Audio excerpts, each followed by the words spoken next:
Shalom jemaat yang terkasih di dalam Tuhan Yesus Kristus, dimanapun Anda sekalian berada. Selamat Hari Natal. Walaupun Natal tahun ini kita merayakannya dengan cara yang berbeda, kita mengucap syukur kepada Tuhan. Dengan bantuan teknologi, kita masih boleh beribadah bersama-sama secara online. Marilah jemaat, kita bersama-sama mempersiapkan hati dan pikiran kita memuji dan menyembah Tuhan kita pada hari ini. Walaupun di rumah saja, jemaat saya undang boleh bangkit berdiri. Mari kita menaikkan pujian Hai Mari Berhimpun dari KPPK nomor 108.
Penasihat ajaib, Allah yang perkasa, Bapa yang kekal, Raja damai. Mari kita bersatu di dalam doa. Tuhan, kami mengucap syukur di tengah segala kondisi yang penuh ketidakpastian. Tuhan masih memelihara kami. Terima kasih karena Engkau baik. Terima kasih kami boleh diberikan kesempatan untuk boleh merayakan Natal pada tahun ini. Biarlah Tuhan, hati kami tetap memuji Engkau, tetap menyembah Engkau dengan bersungguh-sungguh. Walaupun kami beribadah di rumah, walaupun kami hanya bisa bertemu secara online, tapi kasih Tuhan tetap nyata dalam setiap kehidupan kami. Dan kami percaya Tuhan pun hadir di tengah-tengah kami. Terima kasih Tuhan, karena kasih-Mu yang begitu luar biasa. Lewat momen Natal pada tahun ini, kami pun tetap mau belajar merefleksikan kembali hidup kami. Tetap mau melihat kembali ke depan, tetap penuh pengharapan kepada Tuhan, karena Engkau Allah yang terus bersama-sama dengan kami, Allah Immanuel. Terima kasih Tuhan, di dalam nama Tuhan Yesus kami berdoa. Amin. Kita mengingat kembali ketika Tuhan Yesus lahir di kota Bethlehem, kota Daud. Tuhan kita mau meninggalkan surga yang mulia. Dia mau memberikan damai bagi kita. Apakah saat ini kita merasa gelisah dan takut? Mari kita sambut Tuhan kita dengan pujian dari KPPK nomor 91, Dengar Malak Memuji.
Dari kitab Yeremia pasal yang ke-29 ayatnya yang ke-11. Demikianlah firman Tuhan. Sebab aku ini mengetahui rancangan-rancangan apa yang ada padaku mengenai kamu. Demikianlah firman Tuhan, yaitu rancangan damai sejahtera dan bukan rancangan kecelakaan, untuk memberikan kepadamu hari depan yang penuh harapan. Demikianlah berita anugerah dari Tuhan. Kita akan mendengarkan persembahan pujian yang akan dipersembahkan oleh anak-anak sekolah minggu Terang Hidup.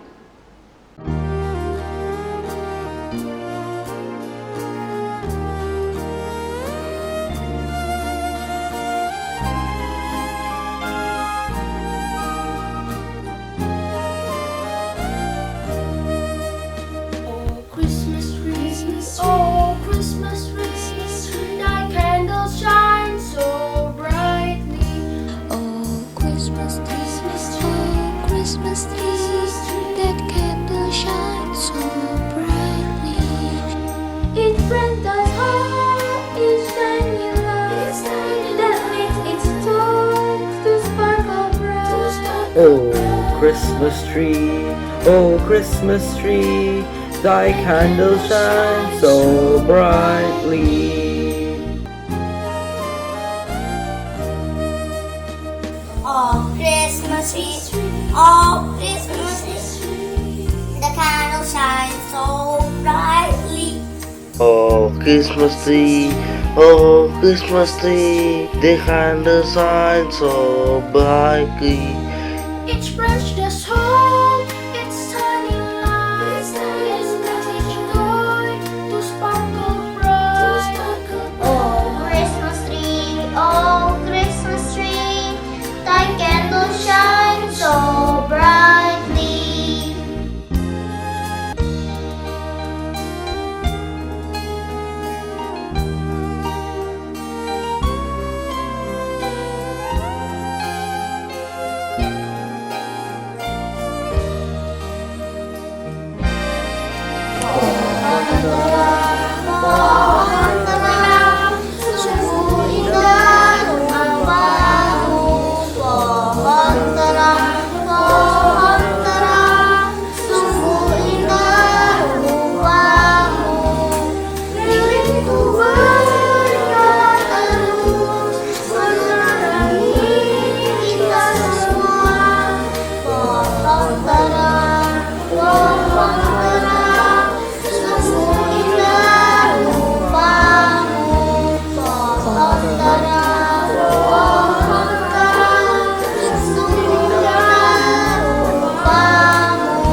dosa yang melilit hidup kita. Tuhan juga menyediakan damai sejahtera kepada kita yang percaya kepadanya. Marilah kita pun memberikan hati kepada Tuhan dengan menyanyikan pujian di malam sunyi nan cerah KPPK nomor 105.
Pembacaan firman Tuhan akan disampaikan oleh hamba-Nya. Shalom, jemaat yang dikasihi oleh Tuhan Yesus Kristus di GKI Terang Hidup. Selamat Natal. Saya sangat bersyukur sekali bisa punya kesempatan untuk berbagi firman Tuhan di dalam peringatan Natal 2020 ini. Saya Pendeta Budianto Lim dan istri penginjil Lydia Syah mengenal pendeta atau Cimelisa beberapa belas atau puluh tahun yang lalu waktu kami masih di GKI Bungur, gereja kami yang pertama. Bapak Ibu jemaat Tuhan, pada hari ini kita akan merenungkan satu tema Natal yang berjudul Natal yang sesungguhnya. Dasar dari firman Tuhan itu yang akan kita ambil adalah Matius 1 ayat 18 sampai 25. Saya akan membacakan buat kita semua. Tentu Bapak Ibu yang mengikuti ibadah peringatan Natal ini bisa membuka Alkitab Anda dan membacanya bersama dengan saya. Sebelum kita membaca bagian firman Tuhan tersebut, mari kita mohon pimpinan Tuhan, kita berdoa. Segala puji syukur kami naikkan ke hadapan-Mu Bapa Surgawi, karena Engkau adalah Allah yang tidak pernah berhenti menyertai setiap daripada umat-Mu di segala zaman. Dan kami tetap menaikkan syukur pujian kami karena kami boleh punya kesempatan di tengah masa yang sangat tidak menyenangkan, di tengah pandemi ini kami tetap dapat mengingat dan memperingati peristiwa inkarnasi ribuan tahun yang lalu. Oleh karena itu, dengan segala kerendahan hati kami memohon belas kasihan-Mu, supaya apa yang menjadi isi hati-Mu, pesan yang Kau mau berikan kepada umat-Mu di GKI Terang Hidup, kiranya Engkau berkenan menyampaikannya melalui hamba-Mu. Kiranya Engkau berkenan membuka hati, pikiran, telinga kami, supaya kami boleh sungguh-sungguh, bukan cuma mendengarkan. Karena buat sebagian besar kami Natal atau Natalan adalah hal yang biasa saja. Oleh karena itu kami memohon kiranya Roh Kudus-Mu boleh menuntun kami, boleh menggugah hati kami, supaya kami tidak sekedar menerima berita Natal dengan intelektual kami, tetapi kami boleh menerimanya di dalam hati kami, dan kiranya Roh-Mu yang boleh memakainya, mengubahkan hidup kami, sehingga kami boleh dimampukan menatap 2021 dengan iman. Tuhan, sertai pembacaan kitab suci sebentar lagi, sehingga seluruh hal yang Kamu sampaikan, kami boleh sungguh terbenam di dalam perkataan-Mu saja. Di dalam nama Tuhan Yesus Kristus kami berdoa dan kami memohon. Amin. Demikian firman Tuhan bagi kita semua, Matius 1 ayat 18 sampai 25. Kelahiran Yesus Kristus adalah seperti berikut. Pada waktu Maria ibunya bertunangan dengan Yusuf, ternyata ia mengandung dari Roh Kudus sebelum mereka hidup sebagai suami istri. Karena Yusuf suaminya seorang yang tulus dan tidak mau mencemarkan nama istrinya di muka umum, ia bermaksud menceraikannya dengan diam-diam. Tetapi ketika ia mempertimbangkan maksud itu, malaikat Tuhan nampak kepadanya dalam mimpi dan berkata, "Yusuf anak Daud, janganlah engkau takut mengambil Maria sebagai istrimu, sebab anak yang di dalam kandungannya adalah dari Roh Kudus. Ia akan melahirkan anak laki-laki dan engkau akan menamakan dia Yesus, karena dialah yang akan menyelamatkan umatnya dari dosa mereka." Hal itu terjadi supaya genaplah yang difirmankan Tuhan oleh Nabi. Sesungguhnya anak darah itu akan mengandung dan melahirkan seorang anak laki-laki, dan mereka akan menamakan dia Immanuel, yang berarti Allah menyertai kita. Sesudah bangun dari tidurnya, Yusuf berbuat seperti yang diperintahkan malaikat Tuhan itu kepadanya. Ia mengambil Maria sebagai istrinya, tetapi tidak bersetubuh dengan dia sampai ia melahirkan anaknya laki-laki, dan Yusuf menamakan dia Yesus. Jemaat yang dikasihi Tuhan, saya sangat bersyukur sekali berkesempatan membagikan firman Tuhan di GKI Terang Hidup. Nama gereja ini mengingatkan kita bahwa kita perlu terus hidup sebagai terang yang menghidupkan sekitar kita. Nah, tentu nama Terang Hidup mengisyaratkan kita bahwa semangat Natal sesungguhnya bukanlah semangat tahunan. Nah, Bapak Ibu saya terkasih, semangat Natal adalah semangat untuk menyingsingkan lengan baju, turun ke tengah konteks yang butuh pertolongan. Itu intisari daripada semangat Natal. Bahkan itu intisari daripada iman Kristen. Nah, kalau orang Kristen tidak mewujudkan hal tersebut, bagaimana Natal menjadi terang hidup? Jadi Natal sesungguhnya bukanlah Natal tahunan yang sudah dikomersilkan di berbagai negara. Natal sudah dijadikan alat marketing untuk mengeruk profit, jualan, dagang, dan sebagainya. Nah, saudara yang terkasih, Natal yang sesungguhnya terkait dengan sikap seseorang terhadap terang kehidupan. Natal yang ditandai oleh bintang Bethlehem yang begitu terang benderang menjadi terang kehidupan bagi mereka yang belum tentu, kalau mereka merasa tidak butuh maka terang itu dianggap nggak penting. Nah, saudara yang terkasih, tetapi bagi mereka yang lagi ada di bawah, yang ada di dalam gelap, terang adalah keharusan. Jadi ini tergantung sikap kita, saudara yang terkasih. Kalau kita merasa kita nggak butuh apa-apa, jangan-jangan berita Natal ya udah lewat begitu saja, karena tiap tahun juga sama, mirip dan sebagainya. Terang itulah bukti Immanuel, saudara yang terkasih. Ini sebuah pengetahuan kognitif buat kebanyakan orang Kristen. Nah, kalau kita perhatikan cerita Natal dengan lebih lengkap, saudara yang terkasih, bukankah mereka yang ada di atas, para pemimpin agama, raja, para petinggi, pejabat dengan jabatan, kekayaan, kejayaan, justru mereka yang ada di atas, mereka merasa sudah punya terang. Oleh karena itu mereka merasa tidak berada di dalam gelap. Ujung-ujungnya mereka merasa gak perlu terang. Nah, saudara yang terkasih, itulah kenapa mereka tidak menggubris terang dari bintang Bethlehem.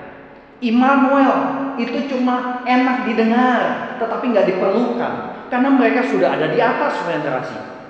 Hanya gembala, profesi terendah pada waktu itu, Yusuf Maria, rakyat jelata, Bahkan orang asing yang kagak ada hubungannya sama Israel, mereka yang mencari dan mengikuti terang. Kenapa? Karena mereka tidak merasa sudah punya terang. Nah, saudara, hanya orang yang alami kegelapan betul-betul mengerti kebutuhan terang. Nah, hal ini nampak dari sebuah rumah singgah yang ada di Kamboja. Rumah ini dikenal sebagai rumah restorasi. Sebentar, ini slide-nya kita belum bisa jalankan, tapi nggak apa-apa. Rumah restorasi di Kamboja. Rumah restorasi ini menampung para anak perempuan yang jadi korban pelecehan seksual. Nah, Bapak Ibu saudara, dalam rumah inilah banyak anak perempuan usia 7 sampai 14 tahun diberikan cinta kasih, pendidikan, dan juga keluarga. Nah, anak-anak ini sebenarnya dijual oleh mama mereka, saudara. Ini sesuatu kegelapan yang gak masuk akal sekali.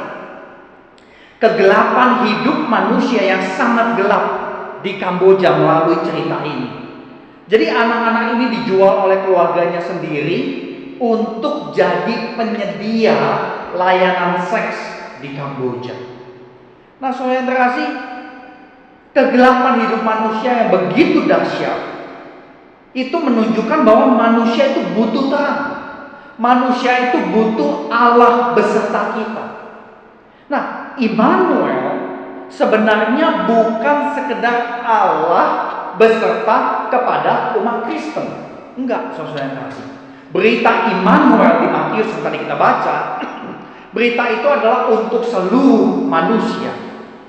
Nah, saudara, anak-anak yang ada di rumah singgah, rumah restorasi di Kamboja ini, mereka bisa tinggal di rumah ini karena peran daripada suami istri yang mendirikan sebuah yayasan bernama Agape International Missions.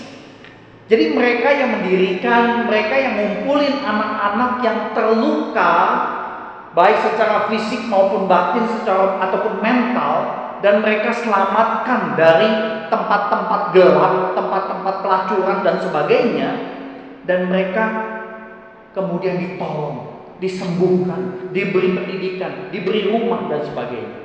Satu contoh yang spesifik sekali, yaitu Sokachan. Anak perempuan ini waktu usia 7 tahun dijual sama mamanya, saudari.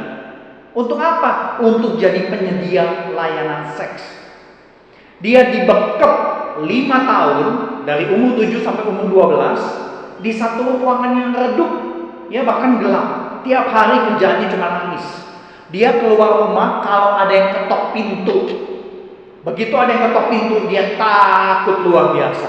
Karena begitu ada yang ketok pintu berarti ada customer yang dia mesti layani. Anda bayangin umur 7 sampai 12. Dia keluar ruangan hanya ketika harus layanin laki-laki pedofil. Dia diselamatkan pada usia 12 tahun oleh AIM, Agape International Missions. Baru pada waktu itulah dia mengalami sendiri apa arti bahwa dirinya bukan sampah, bahwa dirinya dicintai dan juga Tuhan tetap beserta dengan dia. Nah, saudara, butuh 10 tahun buat seorang Sokachan dari umur 12 tahun sampai 22 tahun. Pada saat usia 22 tahun, dan itu terjadi pada tahun 2017, dia pulang ke Kamboja, ya karena sempat diadopsi ke Amerika. Tapi dia pulang ke Kamboja, dia datangi mamanya, dia tanya, kenapa mama jual saya? Mamanya nggak bisa jawab. Mamanya cuma menangis, saudara kasih. Nah, Sokachan dapat kekuatan yang nggak tahu dari mana.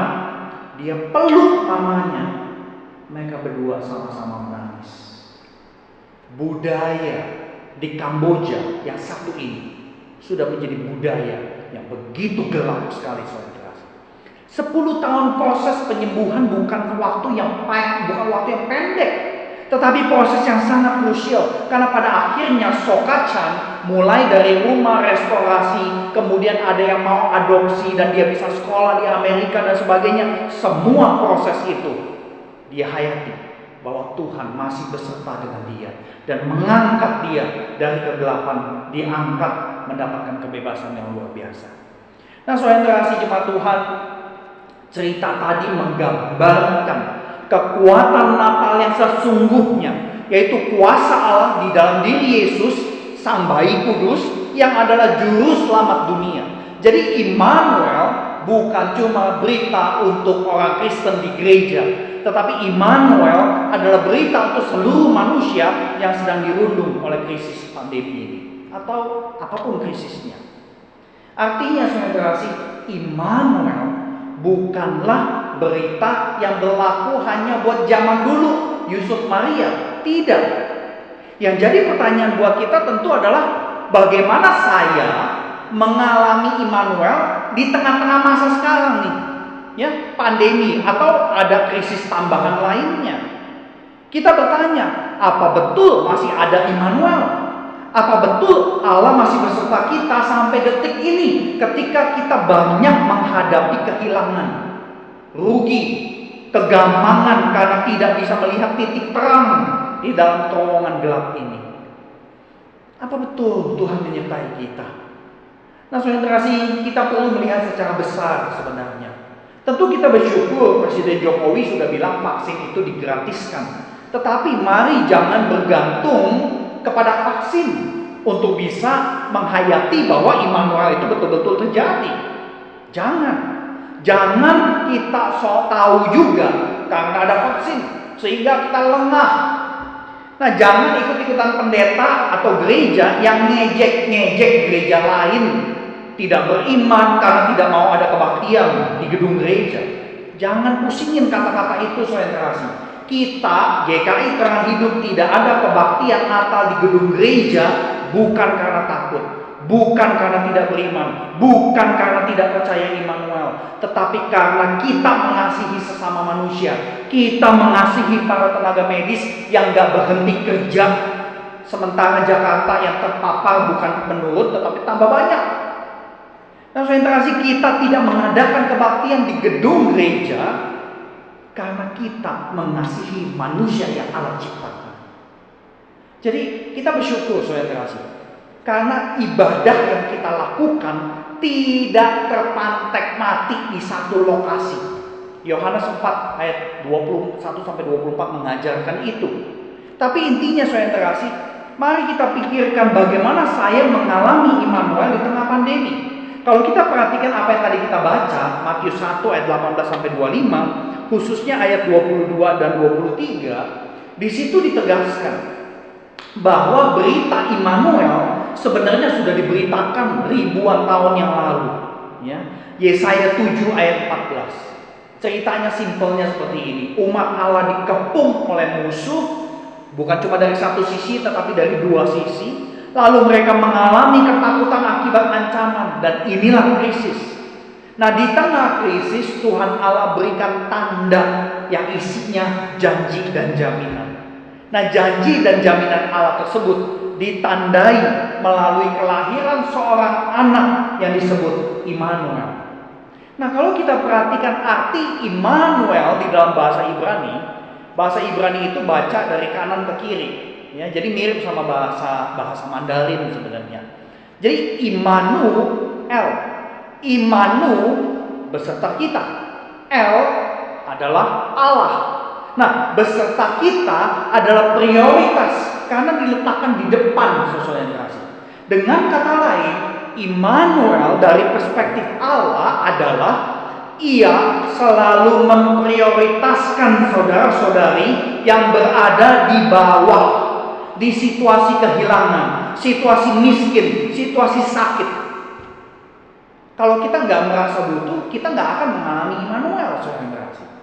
Nah, seruan Immanuel ini juga diberikan kepada Yusuf supaya ia melakukan apa yang malaikat beritakan sehingga nubuatan di Perjanjian Lama genap. Nah, kalau kita perhatikan Yusuf sama Maria, bagaimana sih mereka mengalami kami Immanuel. Di Matius kita baca, yang tadi kita baca, kelahiran Yesus itu diceritakan dari sisi Yusuf yang lagi bingung. Ya, baru engage, baru tunangan, udah hamil, aneh bin ajaib. Dia mau ceraikan, tetapi malaikat datang. Nah kemudian kalau di Lukas ceritanya dari sisi Maria. Dua-duanya bingung. Tetapi dua-duanya, Matius, Lukas, Yusuf, Maria, kita mendapati pengalaman rohani mereka sama, saudara. Yaitu Tuhan memberikan jaminan penyertaan kepada Yusuf sama Maria. Caranya gimana? Malaikat diutus. Ada intervensi di tengah-tengah rutinitas hidup Yusuf sama Maria. Ada campur tangan Tuhan masuk ke dalam rutinitas hidup mereka. Nah, melalui campur tangan itulah Yusuf, Maria mengalami Immanuel.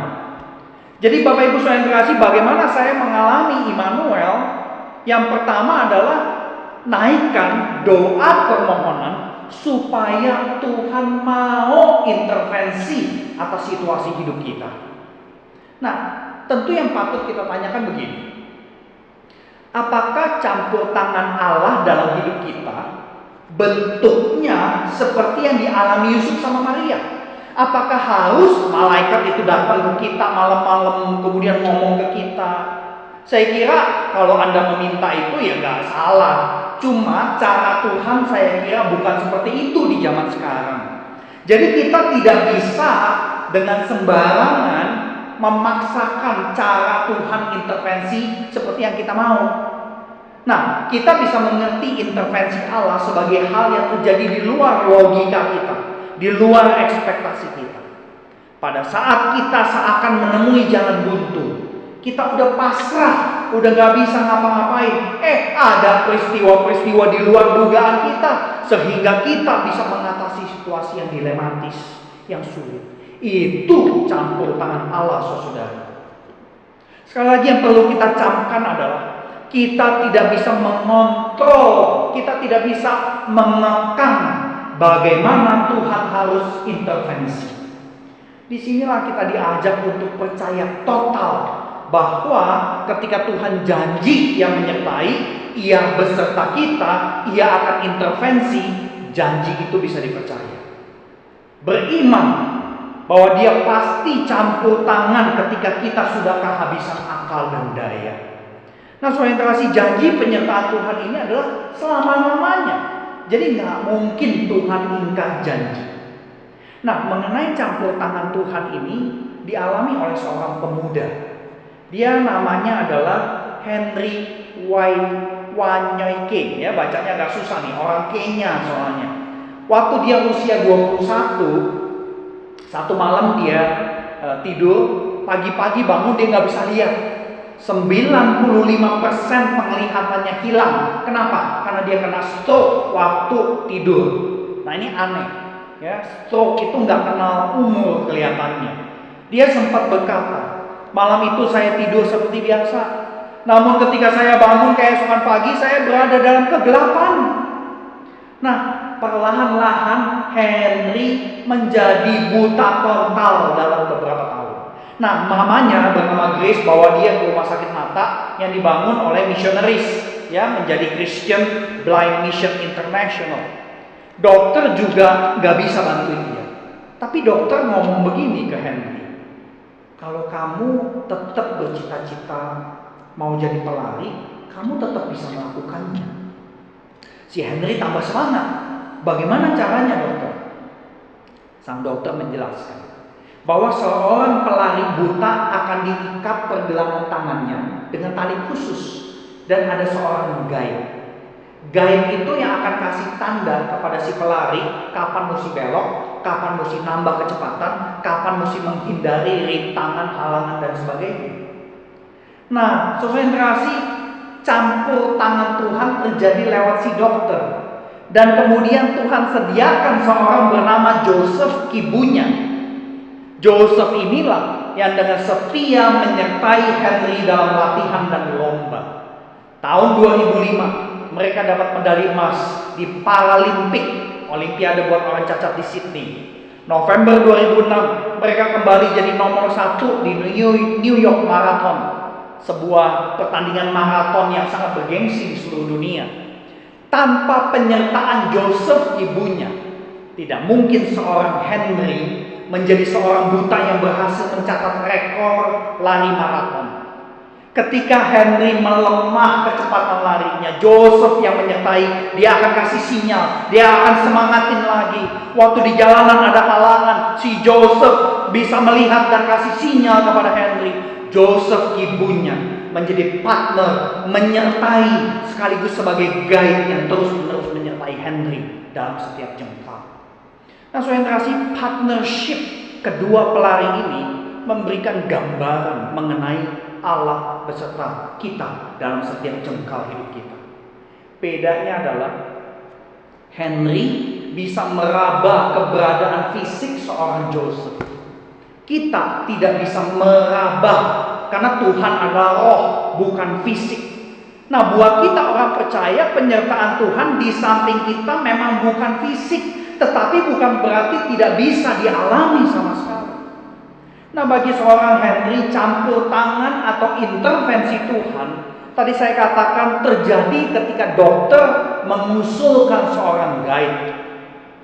Nah, saudara kasih, Natal yang sesungguhnya adalah seperti yang kita saksikan dari kisah dua pelari tadi. Melalui bayi Yesus sesungguhnya, kita diajak untuk tidak lupa bahwa Allah selalu mau intervensi.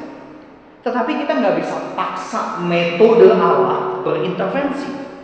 Kita perlu percayakan bentuknya, caranya, metodenya. Percayakan kepada Allah. Jadi Natal sebenarnya adalah kesempatan untuk kembali mempercayai campur tangan Tuhan yang tidak pernah jelek.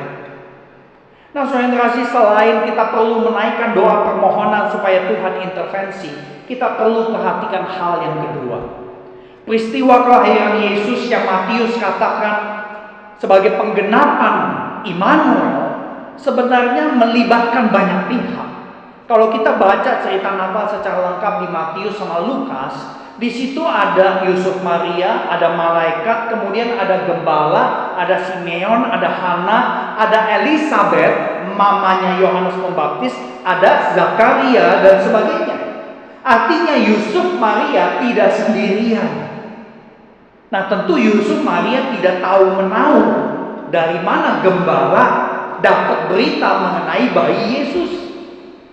Sampai gembala yang menceritakan, ada malaikat yang datang. Itu membuat Yusuf Maria terpukau, saudara. Nah, saudara, kedua kelompok manusia yang tidak masuk akal buat Yusuf Maria. Orang Majus yang begitu tinggi statusnya. Kemudian gembala yang profesinya terendah, ya, di area Israel pada waktu itu. Dari yang paling atas sampai yang paling bawah, dua-duanya datang menyembah Yesus. Yusuf Maria mengalami arti Immanuel. Nah, bagaimana mereka mengalami Immanuel? Lewat kumpulan orang-orang yang Tuhan kirim untuk menyembah bayi Yesus. Jadi ketika mereka, Yusuf Maria, menyaksikan penyembahan tersebut, sebagai orang tua, mereka pasti mendapatkan konfirmasi bahwa pengaturan Allah adalah yang terbaik. Allah menggunakan orang lain supaya Yusuf Maria boleh mengalami Immanuel. Jadi jemaat Tuhan yang dikasih, kita akan mengalami Immanuel ketika mau terus belajar hidup dalam komunitas Kristen. Nggak ada cara lain.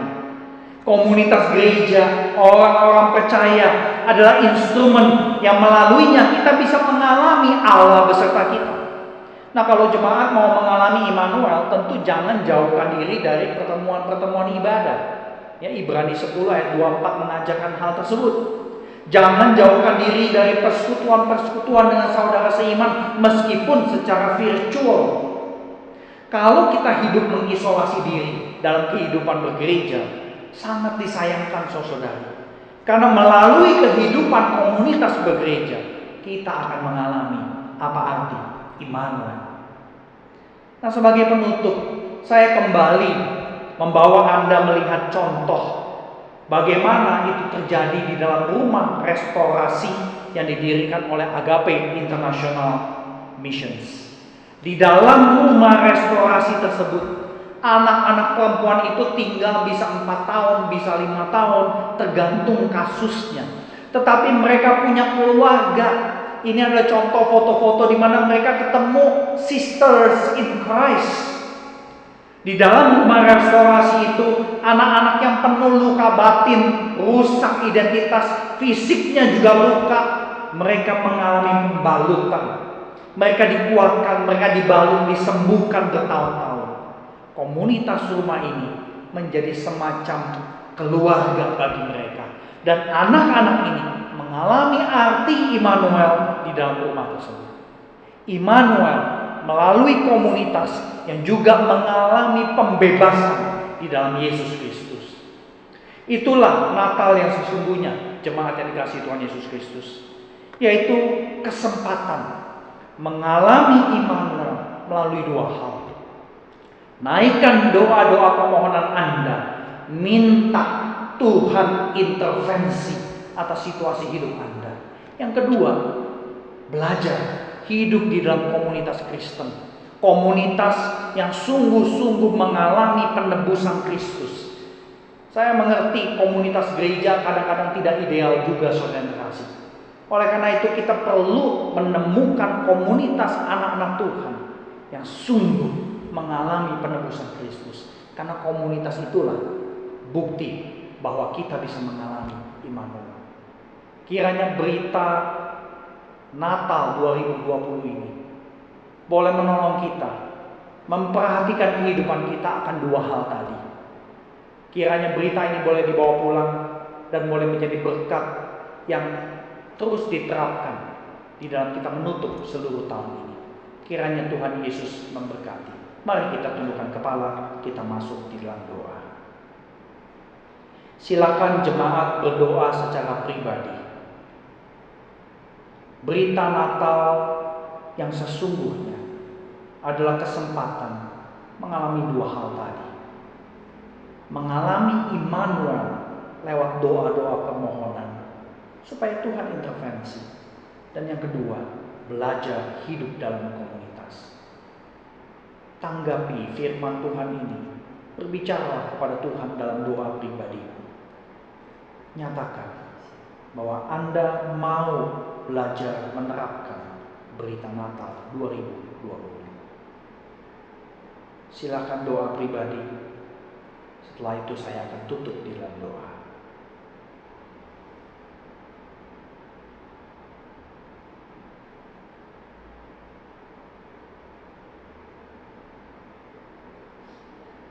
Segala puji syukur kami naikkan ke hadapan-Mu ya Tuhan.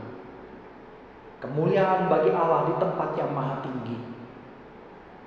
Dan biar seluruh malaikat memuji, seluruh bala tentara surgawi menyatakan kemuliaan, kuasa, hormat hanya kepada-Mu, ya Allah yang sudah mengutus anak-Mu yang tunggal, Tuhan kami Yesus Kristus melalui Natal. Kiranya Roh-Mu yang kudus boleh menolong kami mematraikan firman yang Kau berikan, supaya kami belajar sekali lagi menjadi orang Kristen yang tidak letih-letih untuk menaikkan doa permohonan kami. Sekiranya Engkau berkenan melakukan intervensi yang diperlukan dalam kehidupan umat-Mu di GKI Terang Hidup.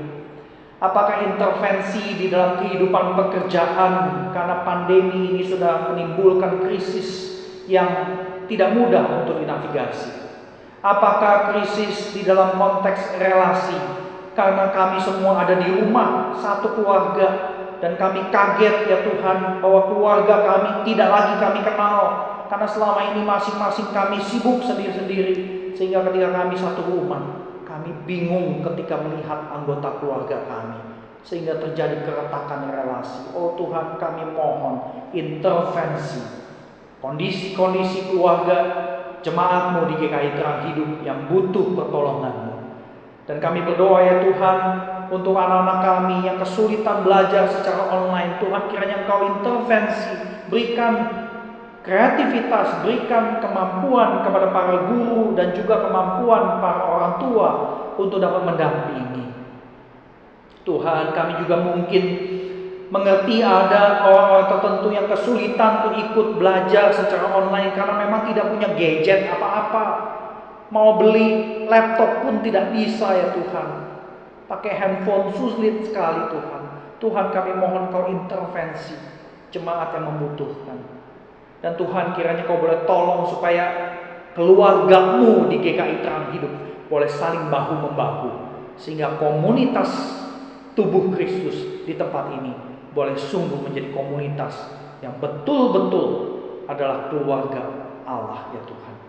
Terima kasih ya Tuhan.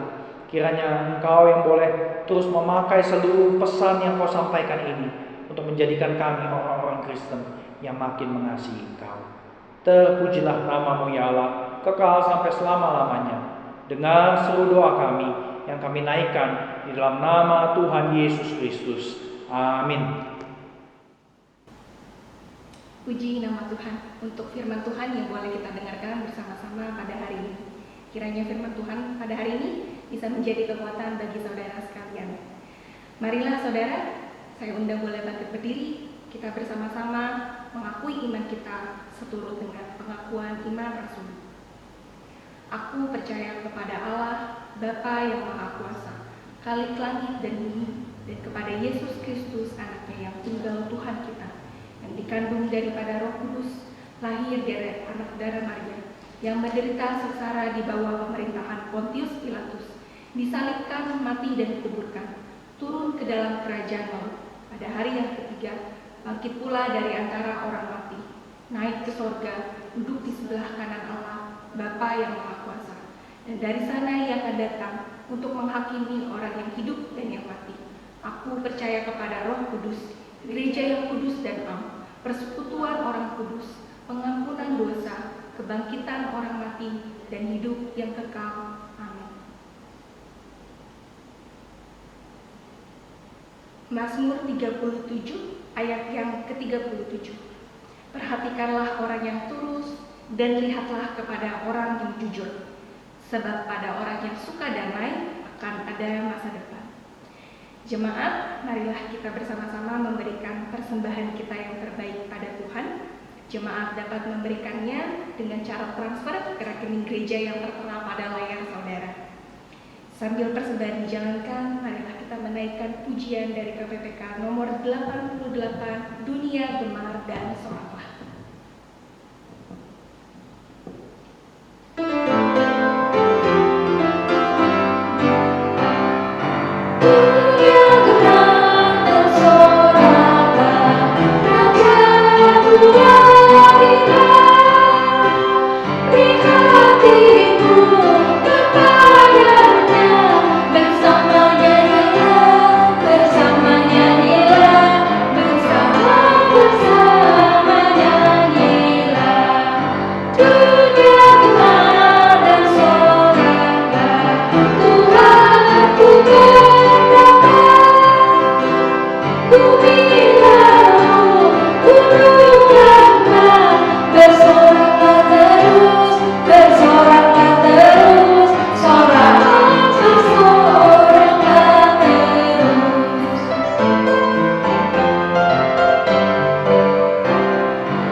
Tuhan, kami mengucap syukur, berterima kasih untuk firman Tuhan pada hari ini. Kiranya firman Tuhan yang kami dengar boleh menjadi benih yang tumbuh di tempat yang baik, yang akhirnya boleh berbuah dan menjadi berkat bagi orang-orang terdekat dengan kami. Dan juga berdoa untuk persembahan kami Tuhan, walaupun di tengah kondisi yang sulit, Tuhan berikanlah kami hati yang lebih mengasihi Tuhan, yang tetap boleh memberi dengan tulus persembahan kami kepada Tuhan. Dan tidak hanya berupa materi Tuhan, kami juga terus belajar boleh memberikan hidup kami sebagai persembahan yang hidup, yang kudus, dan yang berkenan kepada Allah. Kiranya Kau yang boleh memberkati orang-orang yang akan mengelola persembahan ini, Kau juga yang berkati terus jemaat-Mu Tuhan. Berkati dengan urapan-Mu yang melimpah-limpah. Kami berdoa untuk persembahan kami Tuhan, di dalam nama Tuhan Yesus. Amin.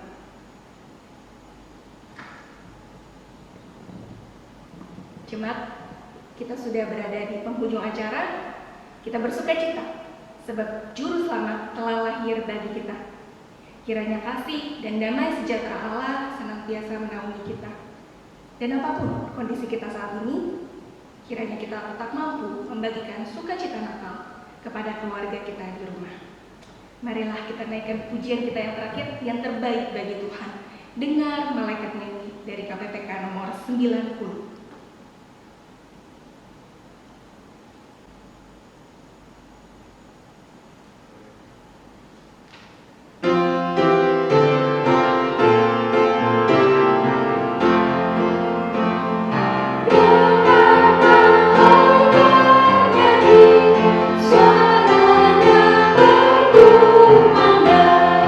Hidup surgawi, sukacita menggema.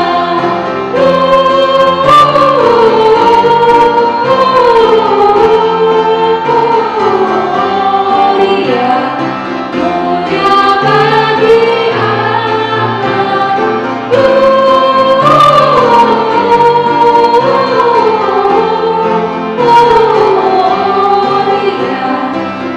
mulia bagi